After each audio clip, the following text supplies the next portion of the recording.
Realmente esta elipsis cinematográfica legendaria de la película 2001, Una Odisea del Espacio, yo creo que viene muy bien para mostrar algo que todos sabemos, y es que los progresos de la ciencia y de la técnica han sido imparables en los últimos siglos y particularmente en los últimos decenios.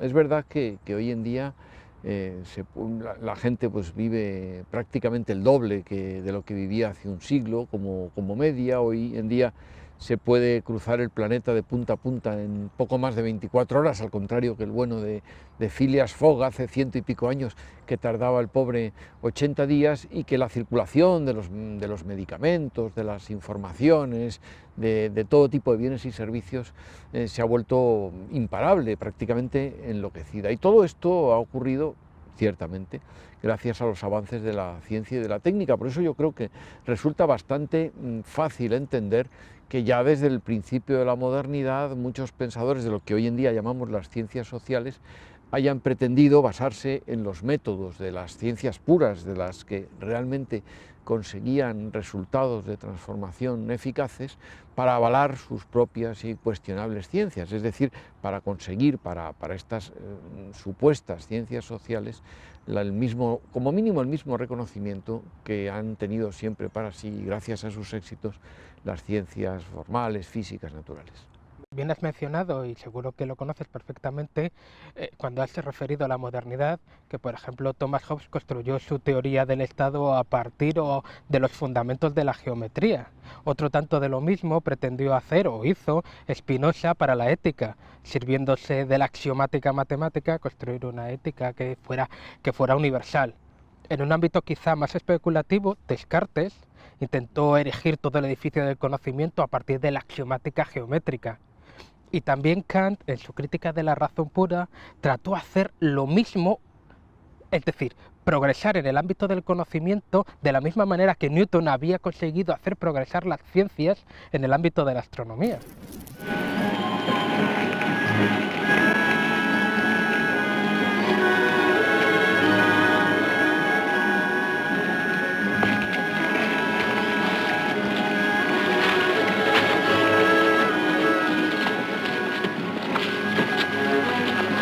En tanto que la técnica parecía resolver problemas de gran envergadura, el tipo de racionalidad que lo posibilitaba se convirtió en modélico. Pero con la revolución industrial de finales del siglo XIX comenzó a resultar evidente que la aplicación de los conceptos científico-técnicos a las ciencias sociales no siempre ayudaba a resolver los problemas de la sociedad. Un ejemplo recurrente de este descontento fue el tema de la cuestión social, la situación de pobreza y precariedad de los obreros, cuya miseria había puesto de manifiesto la novela realista a partir de 1830, plasmada en las obras de Dickens, Balzac, Tolstoy o Zola, y que finalmente conduciría a las consabidas revueltas en pos de lograr ciertas garantías para la mejora de las condiciones de vida. Si bien el avance del maquinismo creaba mucha más riqueza, lo cierto es que esta no era equitativamente repartida. Por el contrario, había sumido a los trabajadores en una mayor miseria.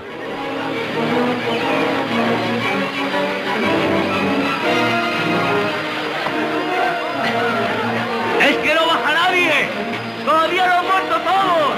¡Hay muchos que respiran! ¡No os quedéis parados! ¡Tenéis que bajar! ¡Tenéis que bajar!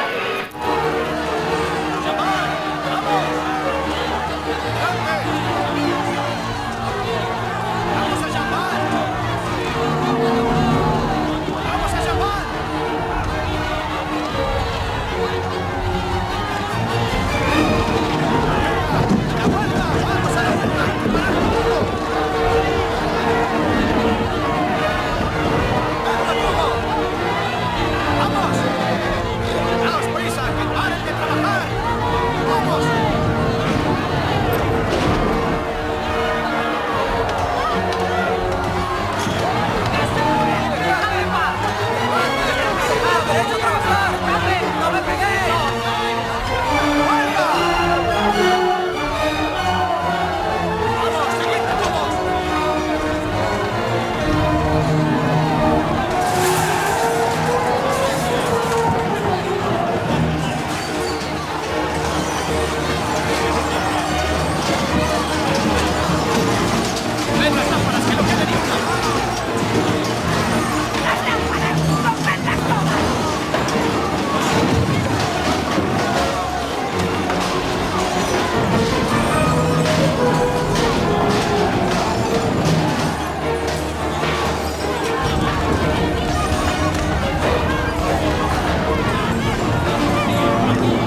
La racionalidad instrumental, tal como fue descrita por los pensadores de la Escuela de Frankfurt, Theodor Adorno y sobre todo Max Horkheimer, da cuenta de cómo la Ilustración llevó a cabo a lo largo de varios siglos un proceso de simplificación del mundo. Una simplificación que se llevó a cabo precisamente en nombre de su reducción a las categorías científicas, tecnológicas, a los modelos de las ciencias puras, duras, entendidas como fiables. Esto tiene el efecto de que se reduce todo a lo cuantitativo, pero se elimina lo cualitativo, que es quizá aquello que más caracteriza al mundo social. Y además introduce la idea de que lo social no puede ser entendido desde sí mismo, desde su lógica y sus valores propios, sino que tiene que tener siempre un sentido instrumental al servicio de ciertos fines, y que esos fines vienen dados por el modelo de racionalidad tecnológica, lo cual lleva, entendieron los pensadores de la Escuela de Frankfurt, a una inevitable simplificación del mundo social, pero también y sobre todo en la medida en que se pretende someter a una única lógica económica, a una lógica política, a una lógica jurídica, está dando lugar a un mundo en el que no cabe explicación alguna distinta en el fondo de la del poder y por lo tanto a la alienación. Precisamente fue esta lógica la que posibilitaría la instauración sin resistencia de fenómenos como los totalitarismos, de resultas de una concepción del derecho que se centraba en la validez formal de las normas, dejando de lado hechos y valores. De este modo, podía valer para cualquier régimen político. Y la paradoja pronto se hizo evidente. La razón instrumental aplicada al derecho, al evacuar los fines de este, permitía que un sistema jurídico pudiese tener cualquier tipo de contenido, que cualquier deseo del poder pudiese convertirse en norma. La estructura jurídico-administrativa del Estado no requería de sus ciudadanos más que sumisión a los principios que establecían ese orden. Esto hace que el juicio ético sobre la norma resulte irrelevante, porque en términos de racionalidad instrumental, las normas son simples instrumentos al servicio del poder que las dicta. Ante las puertas de la ley está el guardián. Un hombre llega de lejos pidiendo acceso a la ley, pero el guardián no puede dejarle entrar. El hombre espera con la ilusión de que se le admita. Eso ya lo he oído. Lo ha oído todo el mundo. Espera toda su vida y cuando está a punto de morir, el guardián le dice que esa puerta estaba reservada exclusivamente para él. El guardián dice, nadie más que tú podrá flanquear esta puerta y ahora voy a cerrarla para siempre. Algunos comentaristas afirman que el hombre es libre de ir donde quiera, por voluntad propia. No supondrá que voy a creerme eso. Es absurdo. No le pido que lo acepte como una verdad, sino como una necesidad. Qué lamentable necesidad. Elegir la mentira como principio fundamental. El modelo de razón instrumental, su tremenda simplificación del mundo, se hace todavía presente en nuestros días. Es evidente cada vez que nos hablan de la única política posible, de la única economía viable, de la necesidad de escapar de toda ideología, como si la destrucción y la devastación por motivos económicos o el empobrecimiento de cada vez mayor número de población, ¿vale?, estuviera desprovista de todo tipo de ideología, ¿vale? Pero es la misma que acabó con la democracia en Grecia con el gobierno de Papademos, y la misma que acabó con la democracia durante el gobierno de Monti, y la misma que ha vaciado de contenido y de sustancia el sentido de la democracia en buena parte del mundo. Sí, ciertamente todo esto es muy impresionante y además nos lleva a una conclusión que yo creo que no es precisamente paradójica, y es que el discurso tecnocrático no es algo esencialmente diferente del discurso totalitario, tal y como estamos acostumbrados a entenderlo, sino que es posiblemente una nueva forma de él, porque en su pretensión de reducirlo todo a un único criterio, en su pretensión, que es ciertamente ideológica, aunque se presente como neutral, de que haya una sola política, una sola economía, pues ciertamente lo que está haciendo es dejar una realidad completamente plana en la cual lo dado es precisamente lo que vale. Y en la medida en que eso lamina todos los aspectos complejos de la realidad y los deja reducidos a uno solo que generalmente tiene detrás el poder, y en este caso concreto, estos casos concretos a los que te estabas refiriendo tú, el poder económico, ciertamente lo que se está haciendo es consagrar un discurso al menos pretotalitario, basado en un lenguaje que, como decían Adorno y Horkheimer, es totalitario porque pretende dar cuenta de toda la realidad desde un único criterio. Eso ciertamente es una reducción y, bueno, no sé si esto suena excesivo, yo creo que no demasiado. Podríamos decir incluso que el totalitarismo del futuro no va a ser tan estúpido como para venir con camisas pardas, sino que parece bastante más esperable que venga con chaquetas y corbatas, que son las que representan ciertos modos de racionalidad que se están imponiendo a todo el mundo con las consecuencias que sabemos. Sí, pero si te das cuenta, este tipo de racionalidad o este tipo de totalitarismo del que me estás refiriendo es aquel que se instala precisamente en la sociedad sin darnos cuenta de que esto está sucediendo de esta manera. Yo creo que hay un momento cinematográfico que lo ilustra magistralmente, que es un momento que te he traído de la película Relatos Salvajes.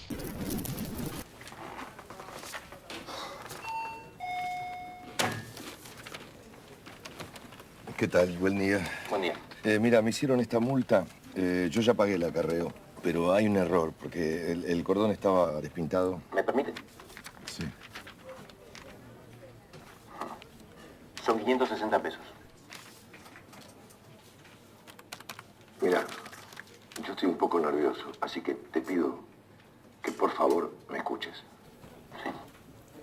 El cordón estaba sin pintar. Yo creo que deberías mandar a alguien a la dirección de donde me levantaron el auto para verificar que tengo razón. Después, en nombre del gobierno de la ciudad, pedirme disculpas. Porque tengo razón. Devolverme la plata del acarreo e indemnizarme por todo este tiempo que me están haciendo perder. El acta de infracción dice que el auto estaba mal estacionado. Ajá. Y eso se considera prueba suficiente. La multa son 560 pesos que usted tiene que abonar sí o sí. Si no paga, empiezan a correr los intereses. ¿Vos me estás escuchando? Prueba suficiente las pelotas. Te estoy diciendo que el cordón estaba sin pintar. Primero, le voy a pedir que no me insulte, porque yo estoy trabajando.